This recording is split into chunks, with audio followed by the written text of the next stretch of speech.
Bravo. Euh, Premier truc que j'ai envie de dire, le film n'est presque pas du tout ce qu'annonce le trailer. Euh, c'est un très beau récit sur la différence et la marginalité.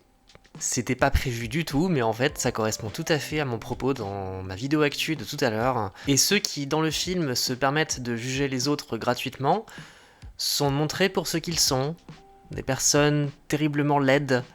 Il y a plusieurs scènes où j'ai eu des vieux souvenirs bien cringe là, qui ont réveillé des tensions dans le cou, de harcèlement scolaire. C'est très très bien vu.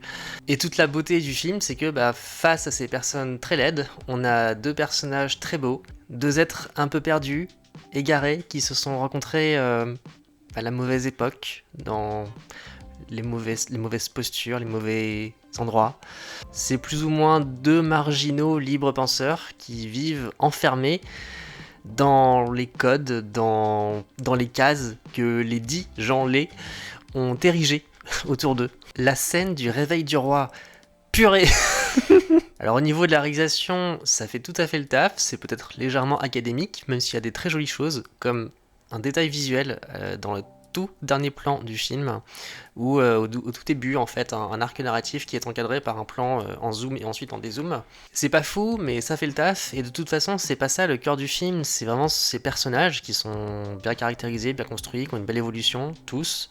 C'est un film très frais, avec étonnamment beaucoup d'humour, très bien vu, peut-être anachronique, je sais pas, mais on s'en fout. Ce qui compte, c'est l'histoire et c'est ce qu'on ressent pour les personnages, et ça marche trop bien, quoi. Avec aussi pas mal d'éléments détonnants, dont un, je sais pas si c'est vraiment arrivé, si c'était possible à l'époque, mais qui fait beaucoup de bien dans le film, et qui permet à la fois d'amuser, de faire réfléchir, pas nous, mais les personnages du film, de les faire interagir, et de les faire eux se révolter, et nous faire nous révolter de leur révolte.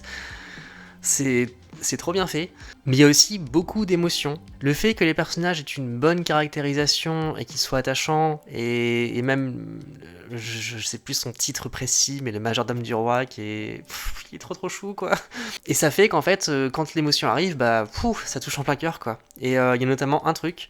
Euh, je vais vraiment essayer de pas vous spoiler parce que si vous allez le voir, il faut que ça marche sur vous. Donc il y a un truc. J'aime pas vous dire de quel ressort, quelle émotion ça fait produire les premières fois. Il y a un truc qui revient de temps en temps et on est à ça de se dire que c'est peut-être un petit peu trop. Et puis à un moment ça revient. Et tu le sais que ça va revenir la seconde avant que le personnage fasse ça. Et quand ça arrive, oh la vache, ça monte dans la gorge et j'ai un peu pleuré parce que du coup c'est une préparation d'un truc qui là vraiment juste arrive là à ce moment-là et du coup c'est trop beau, quoi. Le genre de petite préparation typique d'un bon scénario bien écrit, il y a même pas besoin de mots. Et ça te fait ressentir des tonnes d'émotions, un souffle pour les personnages, pour ces personnages qui sont tellement forts à suivre. Et d'ailleurs, en parlant des personnages, évidemment, il faut parler de l'éléphant dans la pièce. On a Johnny Depp qui joue le roi de France. Euh, alors, c'est très étrange. Oui. euh, et même si il a, je sais pas s'il parlait déjà un peu français du fait qu'il a vécu en France, je sais pas s'il a étudié vraiment encore plus le français ou si, comme beaucoup d'acteurs, en fait, il a appris ses répliques phonétiquement, mais qu'en fait, il comprenait pas ce qu'il disait. Mais je pense pas, je pense pas. Mais on comprend quand même globalement très bien ce qu'il dit, et surtout sa présence qui a un niveau même méta et bizarre ici, et son accent, en fait, ça colle complètement au propos du film. Parce que ça renforce en fait la solitude et la marginalité de ce personnage au milieu de tout ça. Il dénote complètement. Et du coup, ses choix, et notamment le choix du film qui porte tout le scénario, tout ça s'imbrique parfaitement. Et ce qui est très cool, c'est que moi, du coup, Johnny Depp, les dernières fois que je l'avais vu, c'était quasiment que dans des rôles un peu à Jack Sparrow, là, qu'on lui connaissait bien et dans lesquels il s'était enfermé. Et ça faisait très longtemps, je crois pas qu'il a refait autre chose de différent depuis. Mais on n'a pas du tout ça. C'est pas du tout ça. C'est un rôle complètement différent. C'est beaucoup dans la retenue, c'est très nuancé, c'est dans des petits sourires, des petits regards, Merde! Je pensais que ce serait une vidéo rapide où je dirais, bon bah voilà, comme prévu, c'était un coup de cœur. Ce film dont j'ai vu la bande-annonce un nombre calculé de fois et ça me saoulait, mais c'est un coup de cœur. Il marche tellement bien, quoi. Encore une fois, oui, peut-être dans la forme un peu académique. Certains mordus d'histoire vont peut-être crier à des anachronismes, sûrement, mais en même temps, on a laissé passer pour Sofia Coppola avec Marie-Antoinette, qui, dans le film, là, est présentée comme quelque chose.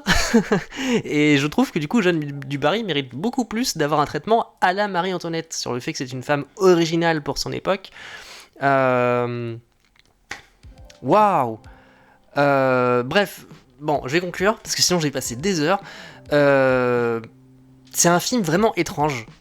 Je sais pas si on pourrait parler d'ovni, mais je pense que c'est la présence de Johnny Depp qui fait que c'est tellement étrange que du coup t'as le mot ovni, t'as le mot en tête, mais du coup ça rend vraiment le film unique. Mais au-delà de tout ça, au-delà des artifices, mais qui servent le scénario, c'est juste en fait une belle histoire d'amour complètement atypique, très silencieuse, mais avec tellement de choses qui passent dans ces silences et dans les regards, qu'elle en est mais extrêmement touchante, quoi. Et là, très franchement, je crois pas dire de bêtises, si ma mémoire ne me fait pas défaut, aussi fou que ça puisse paraître, parce que je crois qu'elle a quand même fait pas mal de choses et joué dans pas mal de choses, je crois que de ma vie, c'est la première fois que je vois quelque chose lié à Mai Wen.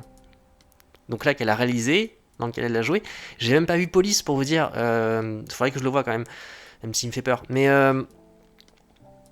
voilà, première expérience avec Mai Wen, son travail, et je crois que je vais essayer de tout rattraper, hein. Peut-être que je ferai une vidéo de rétrospective sur ce qu'elle a fait avant, parce que, enfin, si c'est toujours comme ça, je sais pas. C'est sûrement, c'est même sûr, hein, très probablement très subjectif, parce que j'aime bien les personnages un peu marginaux comme ça, les histoires un peu borderline, j'aime bien aussi les récits historiques qui laissent un peu l'histoire de côté et qui préfèrent l'utiliser pour porter un message, garder l'essence d'un personnage ou d'un événement historique pour le traduire, pour nous le proposer à nous au XXIe siècle. Je préfère ça plutôt qu'un simple récit historique, voilà, sans réflexion derrière, sans réutilisation, sans mise à jour derrière. C'est personnel, hein. Mais moi, ça m'a tellement parlé, quoi. Très beau personnage, au singulier et au pluriel, hein, ils sont tous très cool, mais c'est vrai que Jeanne est super cool, le roi aussi, mais ah là là. Et ben, contre toute attente, je vous encourage à aller voir Jeanne du Barry. Et ne vous fiez surtout pas à la bande-annonce. Surtout pas. Et laissez-vous porter. Voilà. Sur ce, je vous souhaite une très bonne soirée. Et un bon long week-end si vous faites le pont. Je sais pas si j'irai au cinéma dans les jours à venir, mais je pense que si, peut-être vendredi. Demain, je pense pas. Mais voilà. Sur ce, bah écoutez, bonne